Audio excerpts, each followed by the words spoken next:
Hey,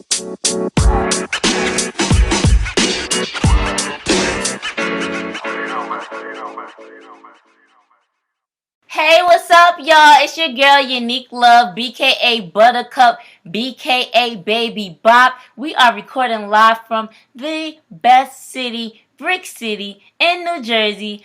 I have with me my best friend, Simone Loud, staring at me like I'm crazy. What's up? Welcome to Jersey, baby!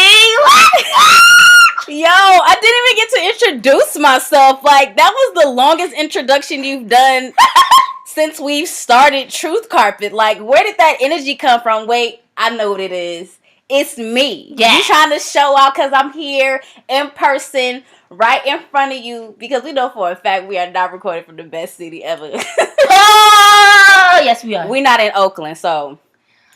But the energy is coming because I'm happy to this is weird. Like, it's not weird, but it's weird. Like, you're really in front of me. I can touch you. Stop. I can feel you. Like, it's one thing to feel your energy and see you on like Zoom, but like, oh my god, like we're drinking the same drink from the same bottle. Oh my god, yes. This is so cool. This is like, this is a different type of energy, different type of vibe, different type of just... Look at the carpet. This is our truth carpet. Right, it's our chupa carpet. Truth carpet.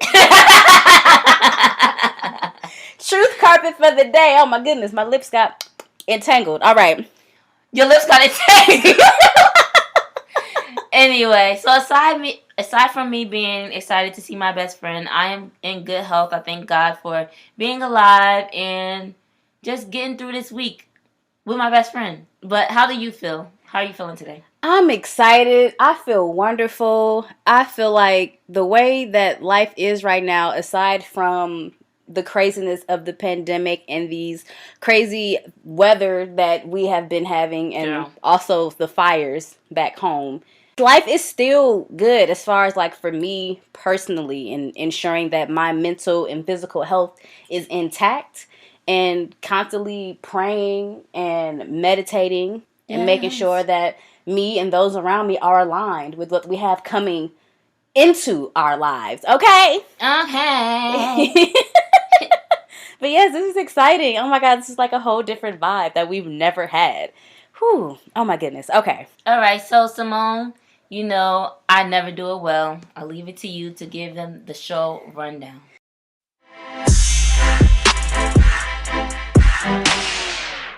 Alrighty, well, since it's my job, let me go ahead and give it to you. So today on episode 9 of Truth Carpet, we are going to start, of course, with the dorm story, talking about the most difficult course that we took while at the illustrious Clark Atlanta University. Then we moving on to Suite 223, where Yaya will be reciting Pursuant. And then we'll be moving on to our hot topic for the day, and we're going to be talking about the stages of dating that we found on a couple of different websites, giving you stages 1, 2, 3, and 4, and our opinions of them. Then we're going to be scrolling on down to our scenario segment, where we have a scenario for you in regards to dating. And then last, and of course not least, we're going to give you the announcements that you do not want to miss out on. Period. All right, you ready to move on to dorm stories? Let's do it, baby. Oh, that's what I said last week. Like we never did before. All right, Moni, what was your most difficult course taken at the illustrious Clark Atlanta University? Without a doubt, it had to be biology, which is crazy because I thought it was going to be econ or accounting. But I passed those with flying colors. I got an A in both. And I took them at the same time, by the way. Hello. Pat myself on the back. Ooh, you can pat me on the back. Oh, this is so exciting. Anywho, hardest course was biology. And the main reason for me was because the class was entirely too big. The class was too big for me. And biology was already a hard subject. How many people were in your class approximately? It had to be at least 100 people in that class. Okay. It was one of those like dome classes where you can enter from the top or the Hey, that was bottom. mine too. That I was in. Yeah. With the big board at the bottom, I was like, I can't do it. Mhm. It was hard for me to learn. The teacher was going too fast. I felt like it was hard to answer questions, and I wasn't used to that type of environment. Yeah. Because in high school, biology was easy. It was a breeze. I got to college, and I was like, why are there so many people in this class? That was the largest class that I had, and I was like, for it to be a science class, I was just like, mm-mm. So I took a W. I didn't fail. Oh, you withdrew? I withdrew from the class. I couldn't keep up. So I decided, I'm just gonna take it in the summer. Took it in the summer and still got a D. I was she got a D for dang.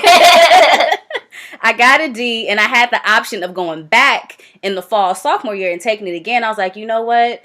I can't. I'm not. I just chucked it up and took that D. I just. No pun intended. But I took a D on that course, and overall it affected my GPA in the end, which by senior year I regretted. I was like, dang, I probably should have tried to take the course again. But hey, you know what? I still graduated with, I think it was like a 3.5 or something like that. So it was still okay, but it would have been just a tad bit higher if I didn't get a D in biology. Yeah, this course was the same for me, biology, which was crazy too because I felt like I did well in school, in high school, but it was never a class that I loved, like 100%. I couldn't stand any science course except physics. Everything else was trash. Everything else was not for me.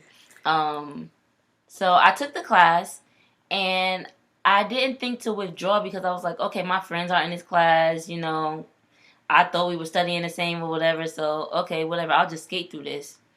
Nope, my friends passed, and I did not. I got a D, and I went to speak with my advisor, and that was a no-no. Like, you can't have a D on your transcript, so I had to retake that course the next semester.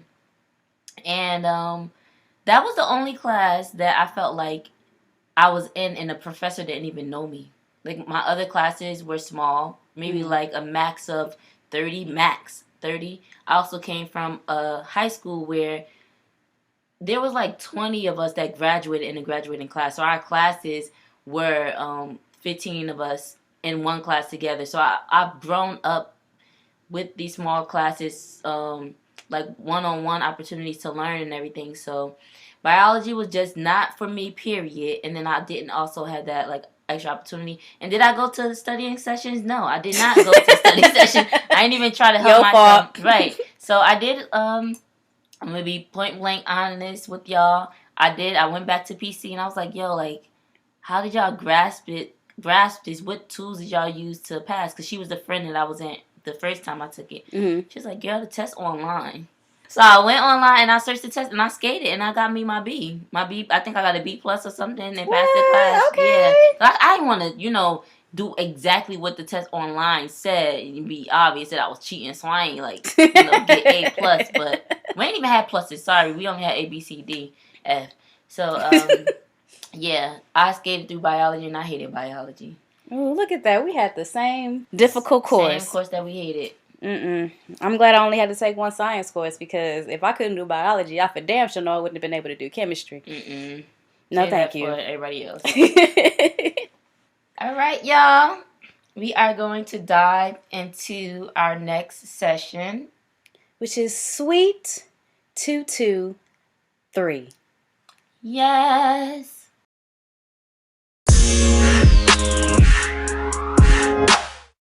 All right, y'all. So in this section of Sweet 223, Yaya, aka my best friend, will be reciting Pursuant from Volume 2 of Love Loud Poetry.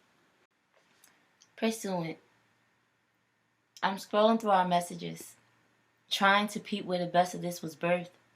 This whole situation we got. Mind is boggled, stomach untying its knots. Come on, that message, load. I'm striving for the top. When did this rotate and you begin to put in work to pursue me? I'm feeling myself falling for you. I'm trying to grasp a clue of what it is that I had to do to have you do all that you had to do to win me over. Heart's no longer cold, or no longer am I hiding behind this boulder which made me feel secure. Or so I thought. For so long, I fought to keep things at bay and remain friends. And now I'm bae. But so are you. Scrolling my thumb through our DMs, fighting to grasp a clue of what I did to get you to do all the things that you've done to get me to be your boo. When did we switch from being just cool? How did we jump into conversation about where we went to school and how often we work out, what I do for work and how often you have doubts, your desires and your passions and the beauty you found gazing into my eyes, and how I'm looking for true love and done with dealing with random guys. How to switch from seeing you at that function and hoping you be at this to interlocking fingers and sharing our first kiss, or being associated to wanting to commit, or speaking randomly about this post and that in our DMs, text threads, Facebook, and Snapchat. How do we leave our virtual existence and end up face to face? Phones tucked away when we coexist in the same place. I'm scrolling through our threads attempting to comprehend how we grew from strangers to being, well, this. How did it? Yes. Come through, poetic vibes. I love it. Thank you. All right, so you already know you got to give the people what they want. We want to know the inspiration behind Pursuant. Did you have a muse? Did it just come off the top of the dome? Were you inspired by a movie? Let us know. A movie. I did have a muse. I remember clearly one night I was sitting in my room. This is when I was dating this guy. And I was just like, I literally was scrolling through my DMs, my text messages, my, like, all the messages, Snapchat, before we were booze and during, like, the whole get up from being booze, friends, all that stuff. Like, yo, like, we were literally just associates. Like, we were literally just cool where we would see each other at events and say hi, dance together, whatever. Or, like, he'll randomly comment on my Snapchat or comment on my post on Instagram. And now I'm calling you boo, and you're like, you called me boo first. Like, what's going on? How that happen? Yeah, like how did it switch? But it was like a comfortable switch. Mm-hmm. At first, it was like a little weird. Like, is it okay if I like you? Like, we just supposed to be cool. But at a certain point, it was like, yo, I think I'm liking this transition. So I literally was sitting up one night thinking these things. But of course, I had to put a spin on it to make it rhyme and to make it flow like that. But I did have a muse, and that was a real situation of me, like, wondering, how did we get here? Mm-hmm. So, yeah, I resonate with that poem because it's real. It's no imagination to that at all. Every line is legit. That's what's up. You ain't have to make up nothing for that piece. Love it. Love it, darling. That's one of my favorite poem of yours. Oh, thank you. I like how it flow, and I like the subject because it's real and it's true in regards to dating somebody and going from one and going into the next and then the next stage and just trying to see, okay, we started here, where is this really going? Mm-hmm. Okay, since you want to pursue me so much, you ain't letting the sister go. Right. Where is this going? Right. And I see what you just did there, ma'am. Yes, I see what you just did there. So, I hope you enjoyed my poem, Pursuant, and we're going to switch on to the next segment. Which is... Hot Topics. Ooh. That was off. Can we run it back one more time? Bring it down a little bit. Just a little bit. I got a little excited. Okay. Hot Topics.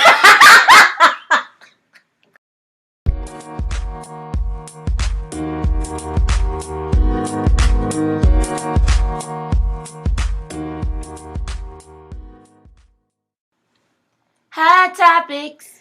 All right, y'all. So in this segment of Hot Topics, we are talking about the stages of dating from stage 1 all the way down to stage 4. And the information that you will hear is combined between the RelateInstitute.com and mentalhelp.net. So let's jump into stage 1, which is the initial meeting and attraction, aka exchanging of contacts.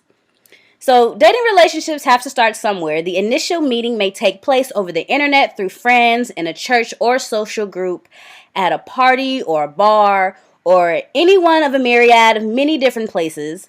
Different arenas for meeting allow for different opportunities to get to know each other and see if there is enough curiosity or interest to take it to the next level, which would involve arranging a second or a third meeting. So, stage one. What are your thoughts? The thing that stood out to me is basically this is the meeting phase and trying to decipher if you want to exchange contact information with the person. So with hearing that, I automatically think, dang, I remember back in the day where I was totally against dating apps. Like, I don't want to meet my man on a dating app. And the reason, honestly, why I thought that is because I couldn't imagine me bringing Bay home or to, like, places where my friends are, introducing him and saying, oh, y'all met on a dating app? Yeah, like, oh, I met him on Tinder. I met him on Coffee Meets Bagel. Like, to me, that felt weird to say. And I remember at one point, I did have a conversation. I don't know if it was a cousin or a friend. And they were like, well, you don't have to say you met on the app. You can say where y'all first date was. Like, we met at a coffee shop. And I was like, oh, okay. Which should still technically be true. Nah, like, I don't know who on these websites. So it just seemed really off. But it was more so like it didn't seem socially acceptable. But now that I am on a dating app, I don't know if it's because of maturity, my age, like what it is, but it seems to be deemed more socially acceptable. But it always starts with like me saying something about, oh, I'm on Hinge or I'm on this, and they're like, yeah, me too. or like I've come across maybe 5 or 10 guys who I know in real life, and I'll like their profile just so they can know, like, I saw your profile, friend. Right. Yeah. I know you on here too. Right.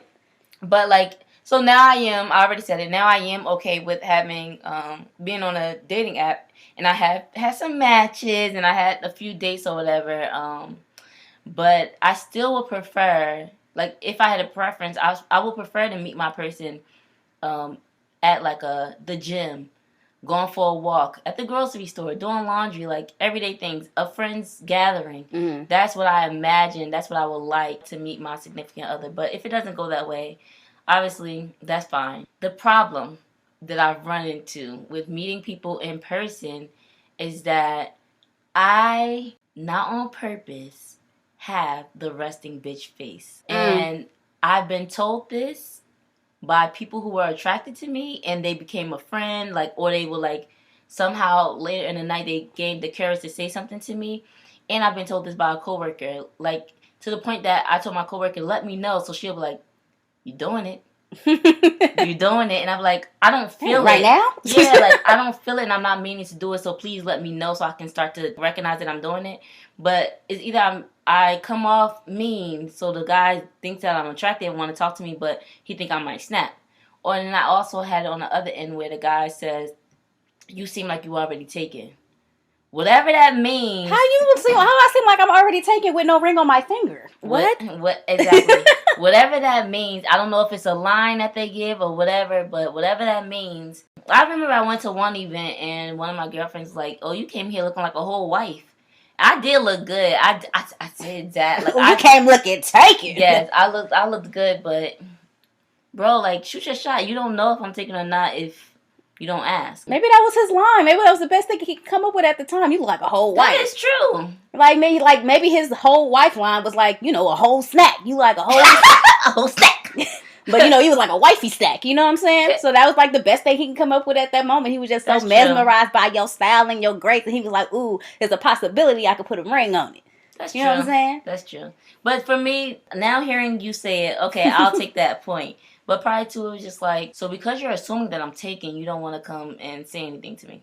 Okay. So aside from that and the hiccups, I'm naturally a flirtatious person. And this could go for, like, if I see you as a friend or if I see you as interesting. I don't mean to flirt with people who like friends or whatever, mm-hmm. But I've been told that such and such told me that you were trying to flirt with him, and this person said it too, and I was like, ew, like, what? I was just being nice. Right? Yeah, I'm just being nice to you. Like, I don't even think you're hot. Like, I think you're cool. I want to be your friend, but I'm not flirting with you. Now, you would know if I'm flirting with you. Right. I'm a social butterfly by nature. So, I enjoy people's company. I'm the slap on the knee kind of girl or whatever. Oh, see, that's why I think you flirting, because you touching on them. But I don't touch them like that, all like groping and stuff. Like, I don't know. Maybe we should bring them on the show and ask them. I'm like, do you laugh and lean? Like, you be like, ha ha ha, and they're like a little tap, like, "Ooh, you so funny," but not like, I don't know. We're gonna put a camera on Yaya one day and see how she does it, because I genuinely don't feel like I'm flirting with them, but they take it as I'm flirting. Hey, physical touch go a long way. You never know. But it don't be like that. I don't know. Whatever. We're gonna do this experiment and see how it goes.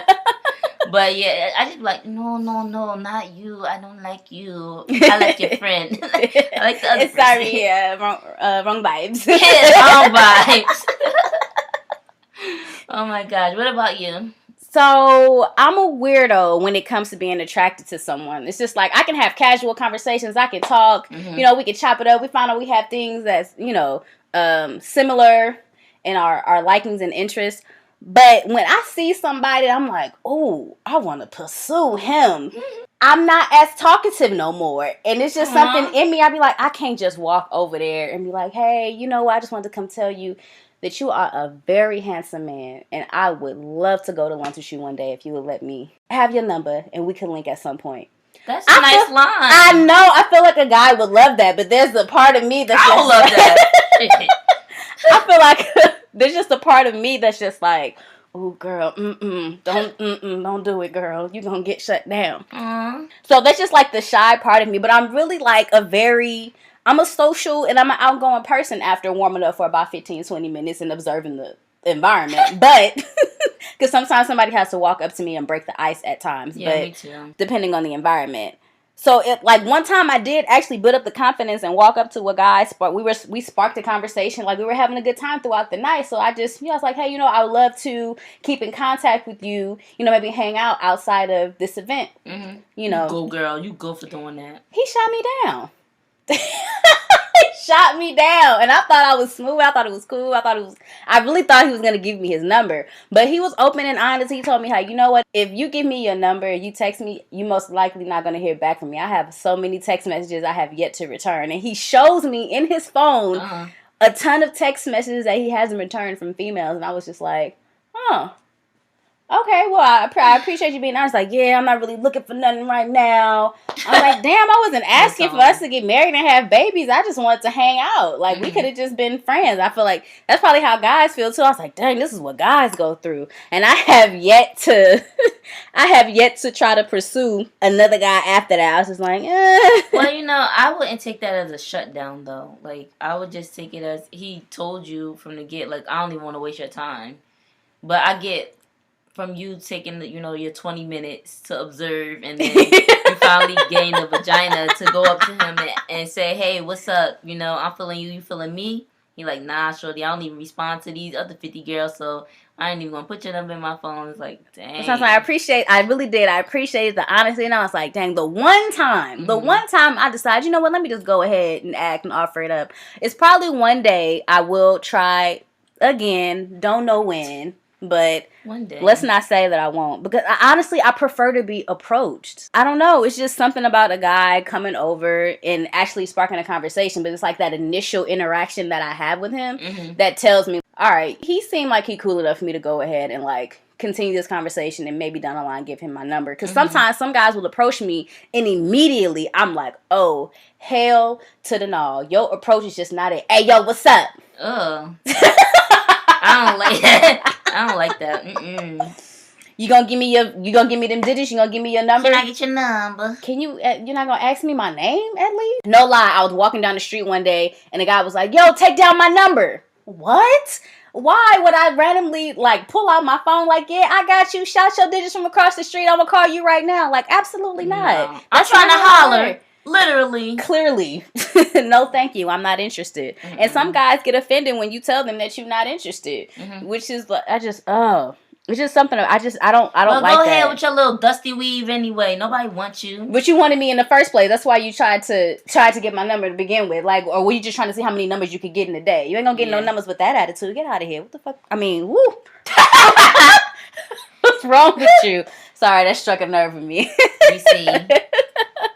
But it's really about the initial approach. It's like how you approach me, how you speak to me, and how the conversation continues to determine whether or not I'm even slightly attracted to you, to be like, okay, cool, I'll give you my number. Because even when I give you my number, you may not make it so far through conversation. I may just block you. Hey, it happens. Some don't deserve to continue being able to call my phone. That's true. The initial impression sometimes is a facade. Let's move on to that. Okay, so stage 2. Curiosity, interest, and infatuation, aka talking and casually dating. So, talking is when two people are not exclusive with each other, nor have established what they are as a couple, but have some sort of relationship. Talking is also described as the instance when an individual has a thing, quote unquote, with someone but lacks any sort of commitment. Now, couples generally do not have much conflict at this stage of the cycle, as each is really trying hard to impress the other person. Often, not always, there is not enough, is this the right person for me? But rather more, what can I do to make this person like me? This stage may last for 3 or 4 months depending on the individuals and their maturity, experience, and self-understanding. Towards the end of this stage, and hopefully at other times throughout it, it is not unusual for questions of, is this the right person for me, to emerge. For women especially, there may also be a desire to figure out where the relationship is headed. Girl, I know you are ready to dive on in to this like one. Trey Songz. Oh, about to dive in. Girl, this one struck me because I'm definitely the person right off the bat wondering immediately, where's this going? Like, well, how soon is immediately? Like a day or two, a week, 2 weeks? I can't say. A lot of my encounters with guys, like even the last guy I encountered, it was never like, you got my number today and then we're talking after a while. It's like, I met him some months ago, or I met him some years ago, and then our acquaintanceship just triggered or turned into something else. So I can't really put a timestamp on it, but I know, to me, it feels immediate. Like, after I feel like they're flirting with me, or I'm just like, what's going on? Like, I thought we were just cool. I thought you ain't want no girl. Like, what's happening? Oh, you switching it up. Yeah. So, anyway, immediately for me, I start wondering, like, where's this headed? I would say immediately, because even on these dating apps, some people I've learned are on there to sell their artwork or because they're bored. So, what are your intentions? That's how I am. And it may sound blunt, but it is blunt shit. Like, I want to know straight from the gate what your intentions are. Why are you here? Yeah. I start imagining, like just based off of, like, their energy, based off the conversations that we're having, everything, I start to wonder, would this person be a good fit to be on my arm? Can I imagine them at game night with my friends? Can I imagine bringing them to my family gatherings or cookouts and things like that? Wondering if they would mix well, basically, with me. Like, different things like that. I can't help it, but I start to, like, foreshadow things, and can I really see myself with this person? That's what I start wondering. Which may be why sometimes I end up butthurt, because I'm already fantasizing about what the possibilities are instead of just taking it day by day, especially quote-unquote early in the stage. Yeah. But this holds true to not just me, like, being physically attracted to somebody, but it's physical attraction is based off of the conversations that he and I had, the consistency that he and I have with one another, and the excitement that I have for that person. Like, when I say excitement, I'm saying I just text him, and I'm ready for him to text me back. I just said good night. I'm ready for that next conversation. Bro, like, our next date is such and such, but I'm, like, infatuated. Yeah, that's like, a good word for it. So also in this stage, many people are putting up their facades, showing you what they want you to see in order to gain your interest and to lock it in. Like, okay, I want him to see the good parts, or I want her to see the good parts. And that's why it's important to not give away your blueprint. Because if you tell him, I want a guy who does this, this, and this, like, these are the things.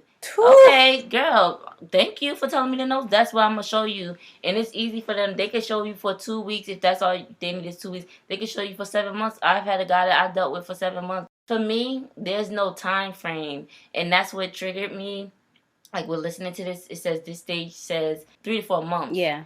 But it's hard to put a timestamp on things because I think a lot of things, a lot of other factors matter too. You just can't give and take three to 4 months. But I think that matters because maybe they're saying 3 to 4 months because that mask typically comes off or like starts to crack after the 3 to 4 months. Or if you're monogamously dating or just you and that one person are just seeing each other, then you're taking it seriously if you're dating for that kind of purpose. So it's like, okay, we vetted one another. It's been 3 to 4 months. Let's take it to the next stage.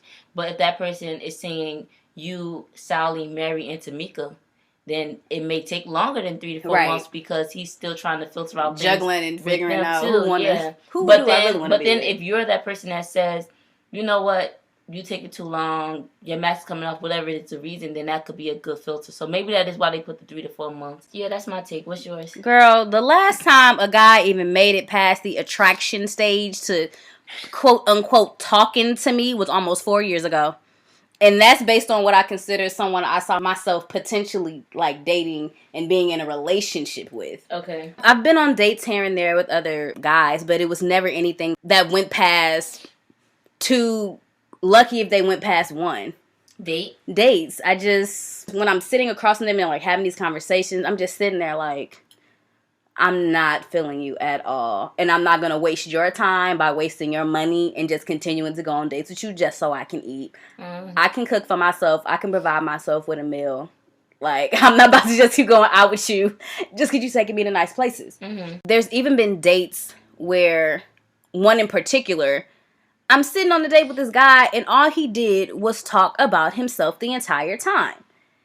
And I'm like, how is it possible for you to sit across from someone and all you do is talk about yourself? I didn't know people like this was real. He on a date with himself. He on a date with himself, right? He just brought me along just so he could have somebody listen to him talk about himself. Thank you for the meal. The food was delicious. You're not going on another date with me. Matter of fact, go ahead and lose my number. I have no interest. I even had another guy on a second date within a month time frame that wanted to take me on a cruise. He wanted to take me on a whole cruise within the next couple months. And I'm like, you don't even know if I'm going to be talking to you by that time. He's like, well, you never know what can happen. You don't either. He don't know if you're going to slice his throat. Oh, my goodness. Wasn't going to take it that far, but really, like, you trying to take me out of the country on a boat in the middle of the water, not even knowing if we even gonna make it past this date. Right. And we didn't, because I felt like he was trying to move entirely too fast. He was infatuated. He really was. I was like, you know what? This is not gonna work for me. I was trying to give it a chance. So yeah, back to the last guy that I actually liked. It lasted on and off for about 6 months before I had to cut ties, because I felt like we had a really strong bond. We had general interests. We had fun together. To the point where I even cooked a meal or two. You know, it was just that vibe. But it wasn't a relationship. And so one day I came out and I asked, would you see yourself being in a relationship with me? He flat out told me, no, he doesn't see us going there. And I respected his answer, and I was like, oh, okay, well, I appreciate you being honest with me, you know, because you've been honest with me from jump. So, you know, I appreciate that. So, you know, I tried to still be friends, but because I knew I wanted more down the line, I had to tell him I can't do this anymore. You know, as much as I appreciate our friendship and I care about you a lot, I'm not going to be able to take that out of my mind. Right. I had to cut ties with him. And it was weird because after I cut ties with him and told him I had to let him go, and he respected, he was like, you know what? Thank you for letting me know. You know, I appreciate you being a woman and, you know, letting me know that you had to cut me off. For whatever reason, he was more attracted to me after I told him that I could no longer let this linger on. And he was still contacting me trying to, you know, he wasn't necessarily trying to pursue me, but he still wanted to be in contact with me because he was really attracted to me by the fact that I was able to, like, I guess, stand up for myself. I don't know. I guess he wasn't used to women actually, like, telling him, like, look, because you told me what you said, I don't want to try to continue this. I just had to stop answering his calls. And then at some point it kind of like dwindled off. But I was like, I could not understand like how I became more attractive by telling you that this ain't gonna work as a friendship. Men like the chase, and that's a whole nother topic. But it's the chase of like, okay, she trying to let go. Let me get her to hold on. Because when they cut you off, they cut you off. But when you cut them off, exactly what you just said is what typically happens. So I was like, I'm glad I let it go though. It was not meant to be. It was not meant to be. Great friendship though. We really had a really good friendship, but I had to drop it like it was hard. Or not. All right, so stage 3 is called enlightenment and becoming a couple, aka exclusively dating, boyfriend and girlfriend sitting in a tree. KISSING. That's my favorite ad-lib. I was trying to... No, is it? I don't know if it's bow or... Never mind. Anyway, sorry. So, during this stage of a relationship, hormones are calming down and reality sets in. Couples often go deeper in their connection. Trust is stronger and more intimacies may be shared at this stage as couples take away some of their best face, quote unquote, and allow themselves to act more naturally and relaxed. This is when the big question emerges even more strongly. Where are we headed? Women have a tendency to ask this question before men, even though both may be wondering about the answer to this question. Pushing for an answer, however, may cause real problems in the relationship. Each person needs to listen to their own inner voice and wisdom. It is important to talk over their thoughts and feelings with their partner while finding ways to keep from pushing for commitment. Whew, that was a mouthful. My word, my word, my word. Alright, this stage is like where I'm like, what? Why am I just having this conversation about intentions? BK, where is this headed? Like, I feel like that's something that, like I said earlier, the switch of it is I just said about intentions opposed to where is this headed. So it's just a different version of asking that question. But I do think, like, that should be something that we're asking in every stage. It shouldn't take past 4 months to finally ask that question. Because imagine after that 4 months, you ask that based off of the previous stages, and then the boy's like, nah, I'm just trying to kick it. Like, I'm just vibing. Like, I don't want no girlfriend. That's hella time that you just wasted spending with that person. So I just feel like that intention question or that where is this headed, it should be a check-in every so often that you're asking. And when I say a check-in, I don't mean like if I ask you on Tuesday, hey, you know, what's your intentions? Where do you see this going? And he answers or she answers, and then next week you ask again. Like, that's too soon. Like, if you feel like you're thinking about that, the response that person gave, and is like, all right, I still don't feel like it's clear, or I'm still like having questions. Okay, you know, based off of our conversation that we had, I know you said X, Y, and Z, but I was hearing this. Like, I just wanted to revisit that. But don't have an understanding. Right. Don't become an annoyance where you're rehashing this over and over again, because that could be a turn off for a male or a woman. Right. You keep asking, like you're badgering me. Like, I gave you an answer. Like, right. You asking me again. Right. Or especially from the get-go, like, I just met you yesterday. Why are you asking me over and over again? Like, okay, what are your intentions of dating or even exchanging numbers? Are you looking for something, like, just to make sure that we have the same interests? Because then it could be something like a man might say, you know, I'm dating with the intentions to find my wife. A woman might say, I don't even see myself ever getting married. Right. Why even jump into that situation? So it doesn't matter the stage. You should always be asking that. All right, so aside from that, just getting into if we're saying where are we headed, meaning like we've been dating for a while, we've been seeing one another, I feel like we're on a good path to start a relationship. Where are we headed? Like, what are we doing? While I can see myself shooting my shot initially with the guy, I don't see myself, at least in this age, asking a guy to be my boyfriend.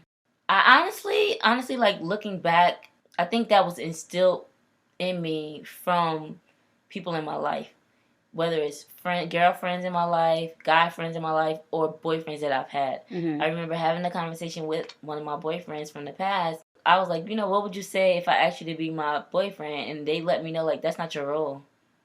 Leave that to me to do.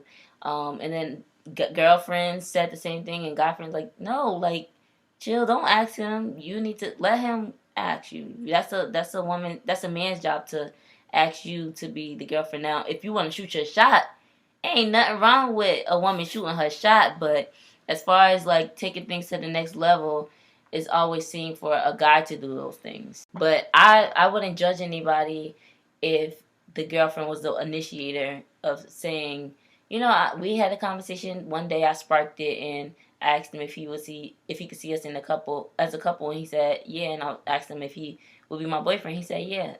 I don't see nothing wrong with that. But I think social norms is for the guy to ask. I feel like the same thing goes for asking for the hand in marriage, but that's a whole nother subject. That's a whole nother stage. What about you with this boyfriend girlfriend matter? I feel like for me, it's a little difficult to say because I've only made it to this stage once, and based off of what it is, because I was in a relationship so young, it's just weird. So, like, I was in my first relationship when I was 17. It lasted for 7 years. And the way that we hooked up, it was like, we were friends at first, and then we finally had our first kiss. And then after we kissed, it was just kind of like, well, what is this? What do we do from here? Like, I don't know. I mean, you want to be my girlfriend? I mean, those weren't the exact words, but that's literally how it happened. Like, hey, you want to be my girl now? Like, all right, sure, we could try it out. Let's the shoulders and everything. I mean, sure. And then that's just how we started dating. But I think also within that, like, we grew together over time. So even now when people find out that I've only ever been in one relationship, they're like, what? How is that even possible? Yeah. So they're even more surprised when they find out that I'm single now with no kids. Yeah. Like, and that's a whole nother thing also. But I've been, like, happily single for 7 years. So I was in a relationship on and off for 7 years. But I'm happily single, like, for 7 years. So I've enjoyed building a relationship with myself, which I've actually enjoyed more than actually being in a relationship. So since I haven't had enough experience in regards to this stage, I know for a fact that we did not know how to speak to one another. And I think that also plays in a part of us being so young and growing with one another. Like, over time, of course, we were getting to know each other. We were each other's first everything, mostly. But I don't even see myself being in a relationship right now. Granted, I'm sure it'll happen one day, but I'm good right now. I think as far as the good right now, like, for me, I do want a relationship. I think, for me, I said that this is the year for me to do two things. And one of those things was to give myself a chance to date and to, like, literally date. Like, not just get a guy's number and focus on him and be infatuated with just him, but get several guys' numbers, go out, enjoy myself, find it what it is that I like and I enjoy, and then hopefully end up with a partner. While that's exciting and it is something that I genuinely want, it's also something that freaks me out. Because I'm in my late 20s. I haven't had a boyfriend since I was 26 years old. 25? Yeah, I think 25 years old. And then before that, my last real relationship was when I was 21.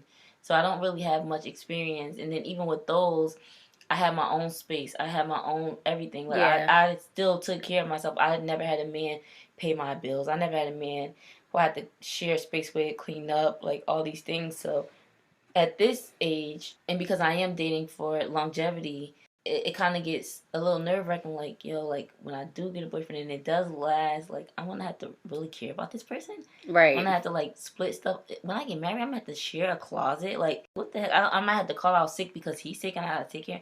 Like, so all those things, I think it is something that I will be ready for when it comes. You know, like, I'm ready for it now. I'm ready for the beginning stages, and it's something I will grow to. Like, I'm sure if I love this person down, then I will be willing and ready to do all those other things. But it is something like, yo, I went 29 years and not have to do this, never shared a bedroom, never, like, have to do all these things. So this is going to be something different for me. And while I'm sure it's going to come with its challenges, I'm sure it's going to be exciting too. Most definitely. Because I've already done that. I've shared a bedroom space. I've shared a bathroom. I've shared closet space. So, like, that part of me, like, I'm not even too concerned about. And I think for me, it was more so the journey of understanding who I am and what I want and what I deserve before I even think about having someone pursue me. Now, if someone just happens to pursue me and I'm like, okay, we got a good vibe, I give you my number, we'll see like where it goes. I'm not gonna like just shoo it away like off bat. So like, you know, things grow and happen over time. Right. But I know for a fact that I'm not looking. Yeah. I ain't looking for no man. I think another thing that helped me grow was that my last relationship is something that came out of, I'm finally done with school, I'm ready to get a boyfriend. And it wasn't like, at that point I didn't know what I really wanted. I just know I wanted to say I'm not single anymore. Like, or to be able to come to our get-togethers and have, like, my friends had their boyfriends. I wanted to have my boyfriend too. So that was something that, this was the first person who showed interest. This was the first person who was consistent. Even though it was a few weeks, he was consistent. We were talking and everything. And as soon as that whole boyfriend-girlfriend subject came up, I just jumped on it. It was like, yeah. And it didn't feel comfortable or whatever. So a lot happened in that relationship. And it ended up ending for its reasons, which if you read my blog, you'll know. Learning from that, like, just wanting a relationship just to say I have a boyfriend, that wasn't cool. Like, yeah, it wasn't worth all the headache and everything that it came from. But I can legitimately say today that after going through that and seeing, you know, things that I do like and don't like with guys, and I'm not ready to settle down with anybody. Like, the same way that the guy told you, nope, you see me ignoring these people. Right. I have been telling people, like, you know, I don't see this going anywhere, or reverting from when I find myself flirting or something like that, like, just trying to make it clear. Like, the last guy who I went out with, I was like, yeah, friend. Like, even trying something as that, like, as far as that, like, making it known, I don't see that, like, with us. Or just having that conversation, like, you know, I had a good time with you, but I see us as friends or whatever. But this stage, I'm ready to go through these stages and see what happens, see what comes from it. I'm excited for it. Yeah, I think for me too, I also want to mention, like, I feel like even though I haven't been on many dates as far as like dating a lot of guys or dating multiple guys at a time, I feel like I've been on enough dates and had the experience to know what I want. Yeah. So that's why I'm able to tell off bat between either one or two dates, like, I'm not going to sit here and waste my time or yours to even try to continue moving this forward or pretending as if I want to move this forward. Like, there's no reason to do that. I was like, maybe if I was, you know, a little younger, 21, 22, a young maybe maybe I would have considered still trying to make it work for whatever reason, just to see, you know, oh, you know, I just want to see where it goes. I don't have time to ignore the behaviors that you already have that I don't like, for me to be like, let me just look past this one thing, or let me look past these three things. Let me just see where it can go. Yeah, no. No, thank you. I'm 30.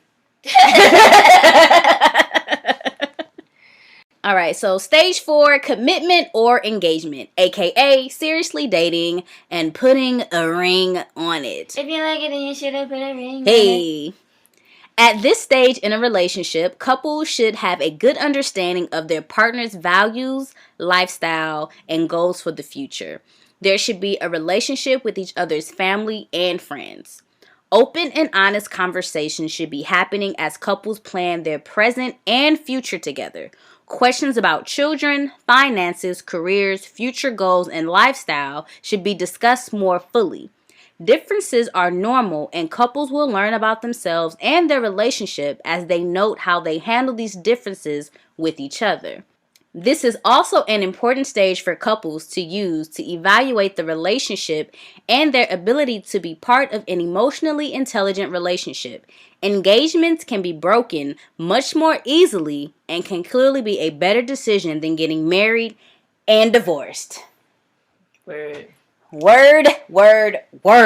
So I wholeheartedly agree with this stage in the points that the couples need to be open and honest with one another for all those factors that I said.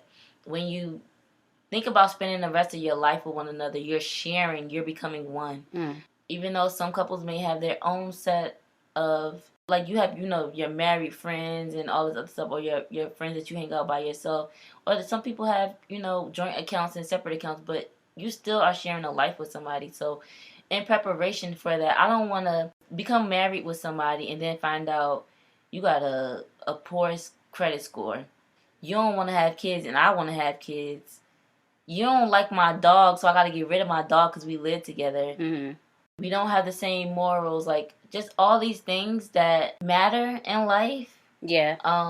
Those conversations should be had prior to getting married, because then, yes, those things, from the smallest thing to the biggest thing, can be cause for divorce. So at this stage, if this is a stage where we are seriously considering longevity and intertwining our families, we need to know about one another's credit score, the 5 to 10, the 20-year plan that we have for ourselves or that we see with one another. Mm-hmm. If we see ourselves living in this town, like if I met you in Jersey and we're living in Jersey now, do you want to have our kids here? Are you planning to move to North Carolina or Atlanta? Like, what happens if there's a career change and somebody has to move to Cali? Are we both moving to Cali? Are you willing to up and move? If I'm the woman, so if my job changes, are you willing to move? I know I'm willing to move for you, but is it reciprocated? Right. Do you want to birth children? Do you want to adopt? Like, for me, I know that's a tough subject. Like, I remember this one guy who I was interested in, and he was interested in me. We were texting one another all of the time, but for this conversation, we picked up the phone, and he was like, yeah, I definitely see myself fostering. Like, I see myself as a foster parent. He gave his reasons, and they were valid because of his upbringing, and that was something that his family did, and he wanted to do that. But, like, solely being a foster parent, or, like, having kids plus being a foster parent? Both. Okay. And then I was like, I come from a family where people were adopted, and it was a struggle for me as a person who was the biological child. Mm-hmm. And then dealing with the children who are adopted, like, that was a battle, and I'm not sure if I feel comfortable with fostering or adopting. These are conversations that you should have because it's going to impact you in your future. That's why you have to talk, because I think a lot of it in regards to choosing to love someone, it comes with a lot of compromise. Mm-hmm. Like, sometimes you're going to do some stuff that you may not necessarily like to do, but because you care about the person that you're with, you are willing to either sacrifice or change something that you're already doing in order to, make your person happy, and in return they will be doing the same thing for something else that you would need as a partner. And if they're not, then they ain't the one. Right. Hence why it says that engagements can be broken, but much more easily than a marriage or a divorce, because that's a lot more paperwork and a lot more hardships and things that you got to think about and deal with in dealing with that. Trust me, I know. I have ended an engagement. Okay. It was easy to just give the ring back. Like, or it's not, keep it. Or keep it. Or keep it and then sell it. For me, it's the emotional intelligence. Like, that, I felt that one. I was like, in regards to being with someone that I decide that I'm going to be with you, you put a ring on my finger, and we plan on walking down the aisle and being together for the rest of our lives. It's important for you to know how to treat me emotionally, and how I know how to treat you, and how we know how to deal with each other's, like, attitudes, and knowing, like, when to have these conversations and when to, like, step back, give each other a break, and then let's come back and let's talk about this civilly. Because my one and only relationship, my one and only engagement, we talked about having kids and continuing school and what we wanted to do with our careers, and we most definitely saw ourselves getting married to one another. Like, we had future goals set in regards to, like, buying a house and me going to grad school. Like, he was ready to go to LA with me. Like, we were determined to make our relationship work regardless of everything that we had went through in the past. Mm-hmm. But it got to a point where we were no longer aligned when things weren't starting to go his way. And I also feel like because of the age that we were in, this is like 21, 22 years old, when things weren't happening as fast as he would have liked them to, in regard to him being impatient to what he wanted his career to be and where he thought that he would be. And he just started to result to do things that weren't in benefit for the future goals that we had initially talked about. Mm-hmm. So just kind of like, that this is not what we said, and like, why is this changing? And then he no longer wanted to consult me in regards to what he wanted to do, even though it was supposed to be involving both of us. So as a result, our communication started to fail.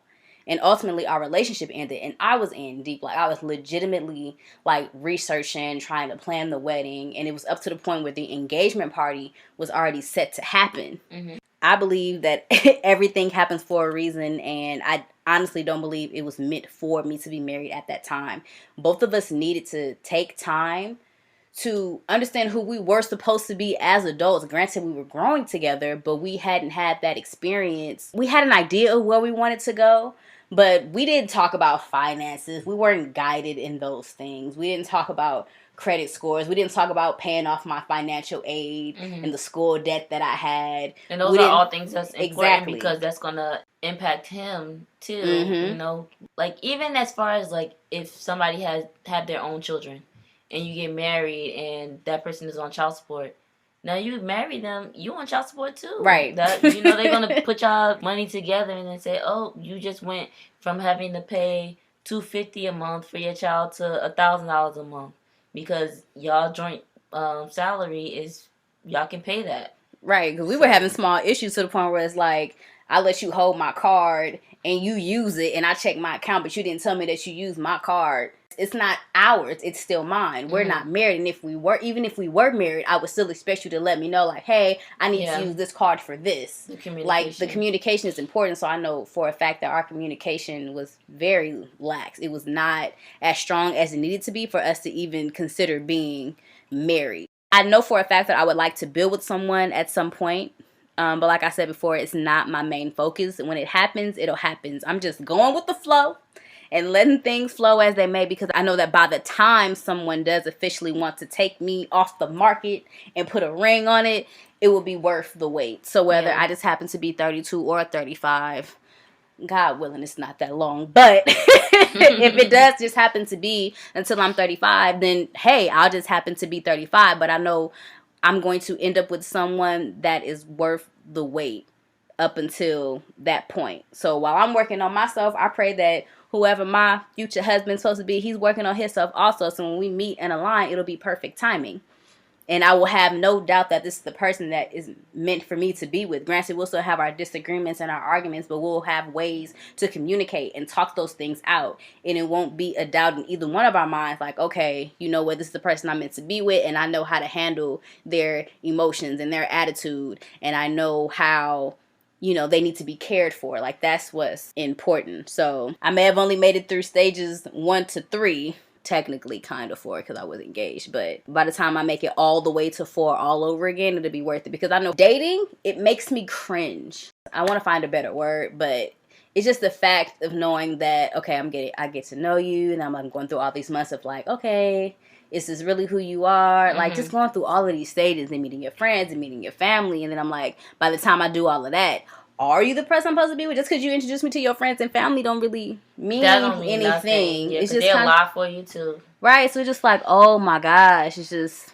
But it's give and take. And it's something that, like, it is scary. Like, even though I said earlier that it's something that I'm ready for, but it's scary because you have to be vulnerable. Yeah.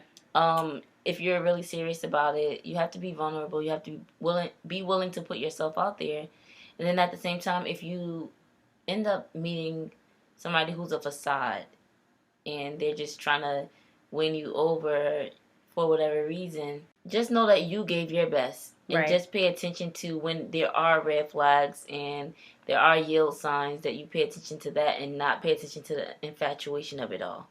And that's where I say that I grew, and I noticed that growth within myself, because I would just look past the red flags and everything and just be like, that's fine. It's just one red flag, opposed to just listening to it and then saying, yo, is this something that I can deal with? Right. Dating is the ghetto, but it's up to you if you're going to make it out. That's a quote. That's from right. But you know what? It's me being cautious of wasting my time.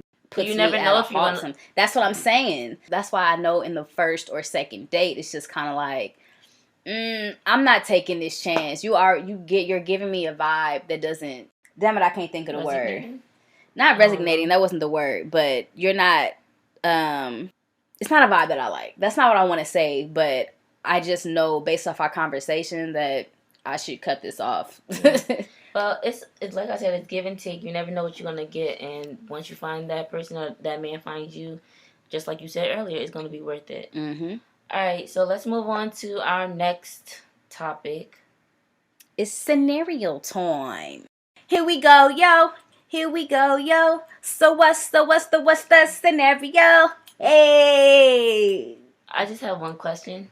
Yes. When you're at home, do you dance like that too when you're singing it? Yes. Yes, I do. Okay, yes, I do. She about to hit me. You got a problem with my dancing? You got a problem with my arms flaring while I'm into it? Hey, watch for the arms. Yeah, really. Watch I got them noodle arms that be on the car lot. All right, so for today's scenario, Moni and I were reviewing some stories from Glamour magazine, and this one goes a little something like this. This guy and this girl have been seeing one another, just kicking it. Literally just kicking. Hey, just kicking. Like, just playing. Like, no boo thing, no bae, no boyfriend, girlfriend. Just kicking it and having sex. So in her eyes, they were F buddies that just hung out sometimes, Netflix and chill, etc. So one day, the guy was having a family gathering and he invited her to come. She was like, no biggie, I'm going to go, we just chilling or whatever. While she was at the family event, she was like alone in a little section of the house by herself, but like in a big room, but she wasn't like standing near him or anything. And a cousin came over and was like, hey girl, how you doing? Are you having a good time? Blah, blah, blah, X, Y, and Z. They're having a conversation. Oh, by the way, I'm going to make up a fake name. How long have you been dating Ricky? And the girl was like, dating Ricky? We not dating? And then the cousin was like, well, he just introduced you to us as a girlfriend. So the girl looked over at Ricky, and Ricky like did a little head nod and a smile like, yeah. So she was like, she looked back at the cousin and she was like, oh, well, I guess a couple of minutes then. And that was the end of that story. So basically, in the girl's eyes, they were just F buddies, but in Ricky's eyes, that was his girl. So the takeaway from that is basically don't be afraid to have those conversations with one another. Yeah. People, you know, it's always three sides to each story, and you might think that you're just kicking it with somebody. They might think that you're their lover or whatever. Just to have clarity, because nobody wants to like go on and be unsure of what's going on. Just it's those intention questions that matter. It's those foreshadowing or what do you foresee with us? Wait, but what's the three sides? So you got his side, her side. What's the third side? And the truth. Okay.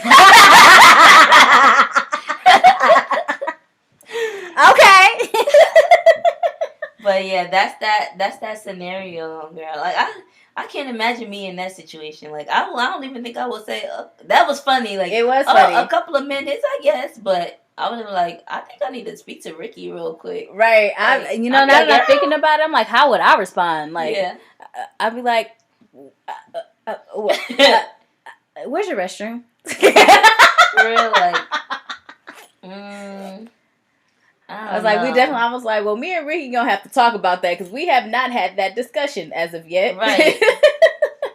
But I'm just imagining myself in this situation, and I like if Ricky look over at me like, yeah, I'd be like, ma'am, me and Ricky, I'm gonna get back to you on that because I can't say yeah, like we didn't have a discussion. I didn't agree that I was your girlfriend, so we need to sit down and talk about this. Right, just because you brought me to a family event, don't automatically make me your girl. But even whatever the situation is that he said that, like, I still feel like we need to have a one-on-one sit down. Like, okay, what are we?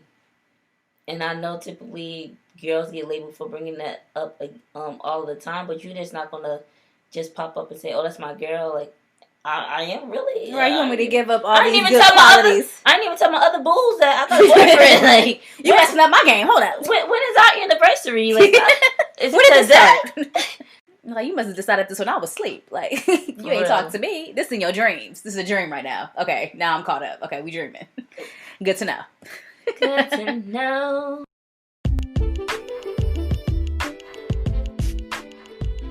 All right, first up for announcements, we have our September question of the month. Yes, y'all, we are in September. Ooh. We are in September. Shout out to the Virgos. Yes. I guess they can get a shout out.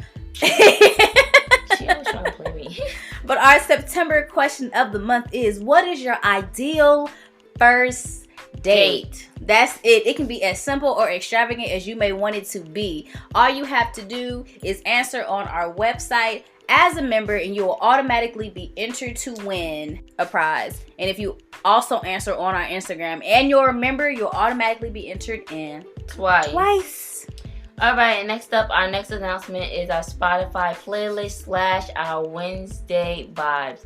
Every Wednesday, well, most Wednesdays, Simone and I battle it out with a quote and a song that we will post up on our Instagram stories and allow you, our followers, to vote who has the best vibe of the week.